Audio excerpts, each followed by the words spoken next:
আসসালামু আলাইকুম। আফরিন কিচেনে আপনাদের সবাইকে ওয়েলকাম জানাচ্ছি আরো একবার। আশা করি সবাই ভালো আছেন। তো আজকে কিন্তু নতুন আরেকটি রেসিপি নিয়ে আপনাদের সামনে হাজির হয়েছি। আর সেটি হলো চিকেন রোস্ট। তো সবচেয়ে বেশি মজা করে কিভাবে বাবুর্চি স্টাইলে চিকেন রোস্ট করা যায় সেটাই আপনাদের সাথে শেয়ার করব।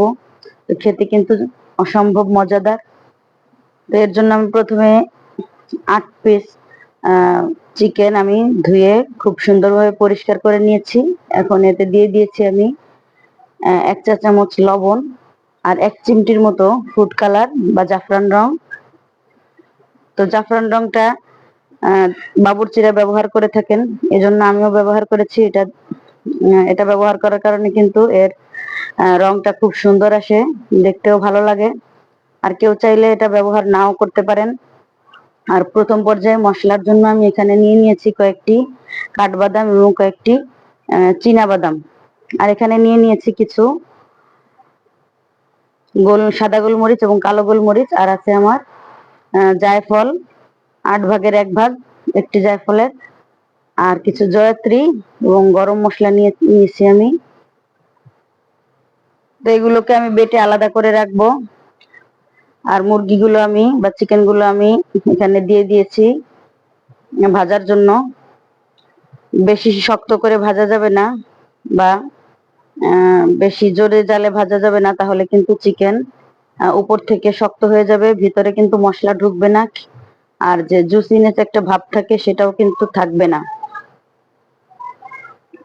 তো আমার এরকম হালকা ভাজা দেওয়ার পরে আমি চিকেন গুলোকে উঠিয়ে নিচ্ছি। তো আপনারাও চেষ্টা করবেন একেবারে হালকা ভেজে নিতে, কোনোভাবেই কিন্তু বেশি ভাজা যাবে না। তো একই তেলের ভিতরে কিন্তু আমি প্রায় ১.৫ কাপের মতো কুচানো পেঁয়াজ দিয়ে দিয়েছি। এখন এটাকে আমি বেরেস্তা করে নিব। তো বেরেস্তার জন্য এই যে আমার এটা হয়ে আসছে, এর থেকে বেশি আমি লাল করব না, তাহলে কিন্তু এটা কালো হয়ে যাবে উঠানোর পরে এর গায়ের হিটে। তো আমি এটাকে সম্পূর্ণভাবে তেল থেকে আলাদা করে উঠিয়ে নিচ্ছি। তো আমার উঠানো শেষ। এখন সেই একই তেলের ভিতরে আমি ১/২ কাপের মতো পেঁয়াজ বাটা দিয়ে নিয়েছি। তো কিছুক্ষণ নাড়াচাড়া করার পরে আমি আরো একটু কুচানো পেঁয়াজ দিয়ে দিয়েছি। তো পেঁয়াজটা আমার আরো আগেই দেওয়া উচিত ছিল, কিন্তু আমি ভুলে গিয়েছিলাম, ওই জন্য পরবর্তীতে দিয়ে নিয়েছি। তারপরে এখানে আমি অ্যাড করে নিয়েছি ১ টেবিল চামচ আদা বাটা এবং ১ টেবিল চামচ রসুন বাটা। তো কিছুক্ষণ নাড়াচাড়া করে নেওয়ার পরে আমি এখানে ২-৩টি এলাচ এবং ২-৩ টুকরা দারচিনি দিয়ে দিয়েছি। তো এগুলোকে আরো কিছুক্ষণ কষিয়ে নেওয়ার পরে আমি কিন্তু সেই জায়ফল, জয়ত্রী এবং যেই আস্ত মশলাগুলো দেখছিলেন সেগুলো দিয়ে দিয়েছি। আর বাদামটা আমি পরে ব্যবহার করব, কারণ প্রথমে বাদাম দিয়ে দিলে কিন্তু খুব সহজেই এর তলায় লেগে যায়, এজন্য আমি এখন ব্যবহার করব না। তো অনেকক্ষণ কষানোর পরে এখন আমি দিয়ে দিচ্ছি ১ টেবিল চামচের মতো টক দই।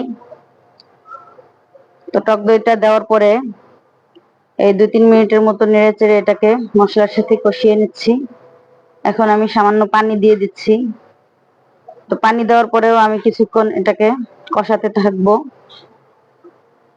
তো কষানোর পরে একটু তেল তেল ভেসে আসছে, এ পর্যায়ে আমি কিন্তু এর ভিতরে ১ টেবিল চামচের মতো টমেটো সস দিয়ে দিয়েছি। এর থেকে বেশি টমেটো সস দেওয়া যাবে না, তাহলে কিন্তু মিষ্টি ভাবটা একটু বেশি চলে আসবে। আর সেই বেটে রাখা বাদামগুলো কিন্তু আমি এখন দিয়ে দিচ্ছি। তো এগুলো দেওয়ার পরে খুব ভালোভাবে নেড়ে চেড়ে আরো সুন্দর করে আমি এটাকে কষিয়ে নিচ্ছি। আর এই পর্যায়ে আমি ১ চা চামচ লবণ দিয়ে দিয়েছি। এখন আমি দিয়ে নিচ্ছি ১ চা চামচ মরিচের গুঁড়া। তো সবকিছু দেওয়ার পরে খুব ভালোভাবে এটাকে আমি কষিয়ে নিচ্ছি। যত সুন্দর করে এটাকে কষানো যাবে এই রোস্টের মজাও কিন্তু তত বেশি হবে। তো উপরে তেল তেল ভেসে আসছে, কষানো হয়ে গিয়েছে। এখন আমি দিয়ে দিচ্ছি সেই হালকা করে ভেজে রাখা মুরগির মাংসগুলো। তো মশলার সাথে খুব ভালোভাবে মিশিয়ে নিচ্ছি। এভাবে কিন্তু তেলের উপরে এবং মশলার সাথে খুব ভালোভাবে একটু মিশিয়ে নিতে হবে এবং কিছুক্ষণ নাড়াচাড়া করে নিতে হবে। তো আপনারা যারা ইতিমধ্যে আমার চ্যানেলটিকে সাবস্ক্রাইব করেছেন তাদেরকে অসংখ্য ধন্যবাদ। আর যারা এখনো সাবস্ক্রাইব করেননি তারা প্লিজ আমার চ্যানেলটিকে সাবস্ক্রাইব করে দিবেন এবং পাশে থাকা বেল আইকনটি অন করে দিবেন। এরকম কিছুক্ষণ তেলের উপর থাকার পরে এখন কিন্তু আমি এর ভিতরে কিছুটা পানি অ্যাড করে নিচ্ছি। তো পানি দেওয়ার পরে আমি এটাকে ঢেকে দিব প্রায় 7-8 মিনিটের জন্য। তো আমি ঢাকনা খুলে এখন দেখছি এর ভিতরে কি অবস্থা। তো অনেকটাই পানি টেনে আসছে। তো আমি খুব ভালোভাবে এটাকে নাড়াচাড়া করে নিয়েছি। তো এই পর্যায়ে আমার কিন্তু চিকেনটা কষানো শেষ। এখন আমি এর ভিতরে 4-5টি কাঁচামরিচ দিয়ে নিয়েছি। এতে করে কিন্তু খুব সুন্দর একটা ফ্লেভার এর সাথে যুক্ত হবে। রোস্টের ভিতর কিন্তু অবশ্যই দিতে হবে এটা। আর এখন আমি 4 টেবিল চামচের মতো গুঁড়া দুধ 1 কাপ পানির সাথে গুলে সেটা আমি দিয়ে নিয়েছি। তো এটাও দেওয়ার পরে আমি রান্না করার জন্য ঢেকে রাখবো প্রায় আরো 8-10 মিনিটের মতো। তো এই পর্যায়ে আমি ঢাকনা খুলে এখন দেখে নিচ্ছি এর কি অবস্থা। তো প্রায় পানি অনেকটাই টেনে আসছে। এখন কিন্তু আমি দিয়ে দিচ্ছি কেওড়া জল। 1 টেবিল চামচের মতো কেওড়া জল আমি এখানে অ্যাড করে নিয়েছি। আর এখন কিন্তু আমি দিয়ে নিব 2 চা চামচের মতো ঘি।